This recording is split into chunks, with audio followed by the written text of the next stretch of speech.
மதுரையில் இளைஞர் ஒருவர் 4 பேர் கொண்ட கும்பலால் ஓட விரட்டி வெட்டி கொலை செய்யப்பட்ட சம்பவம் அதிர்ச்சியை ஏற்படுத்தியுள்ளது.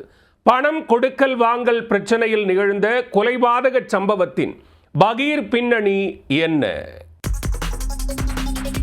மதுரை மாவட்டம் மேலக்கள்ளந்தரி பகுதியைச் சேர்ந்த தம்பதி கண்ணன் சுதா. இந்த தம்பதியின் மூத்த மகன் செல்லப்பாண்டி. இவர் ஞாயிற்றுக்கிழமை இரவு தனது வீட்டில் இருந்தபோது செல்போன் மூலம் சிலர் அழைத்துள்ளனர். இதனை அடுத்து அழகர் கோவில் சாலை பகுதிக்கு செல்லப்பாண்டி சென்றுள்ளார். அங்கு வந்த 4 பேர் கொண்ட கும்பல் திடீரென அவரை தாக்க முயற்சித்துள்ளது. அதனை கண்டதும் செல்லப்பாண்டி தப்பியோட முயற்சித்துள்ளார்.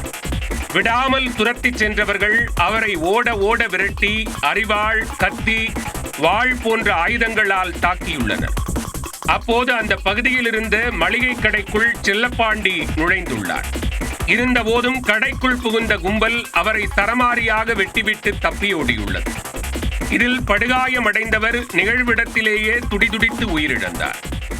தகவல் அறிந்து வந்த அப்பன் திருப்பதி போலீசார் உடலை கைப்பற்றி உடற்கூறாய்வுக்காக மதுரை அரசு ராஜாஜி மருத்துவமனைக்கு அனுப்பி வைத்தனர். இதுகுறித்து போலீசார் வழக்கு பதிவு செய்து விசாரணை மேற்கொண்டனர். முதற்கட்ட விசாரணையில் கடந்த 5 மாதங்களுக்கு முன்பு ஆட்டோ வாங்குவதற்காக செல்லப்பாண்டி சிலரிடம் பணம் கொடுத்தது தெரிய வந்தது. ஆனால் பணம் வாங்கிய நபர்கள் ஆட்டோ வாங்கி கொடுக்காமல் பணத்தையும் திரும்பி தராமல் இழுத்தடித்ததாக கூறப்படுகிறது. இதனால் கொடுக்கல் வாங்கல் பிரச்சனை இருந்து வந்துள்ளது. மேலும் 10 நாட்களுக்கு முன்பு சிலர் தன்னை கொலை செய்ய முயற்சிப்பதாக தாயாரிடம் செல்லப்பாண்டி தெரிவித்துள்ளார். இந்த நிலையில்தான் செல்லப்பாண்டியை 4 பேர் கொண்ட கும்பல் ஓட விரட்டி வெட்டி கொலை செய்துள்ளது. கொலையாளிகளை கைது செய்தால்தான் உடலை வாங்குவோம் என்று செல்லப்பாண்டியின் உறவினர்கள் தெரிவித்துள்ளனர்.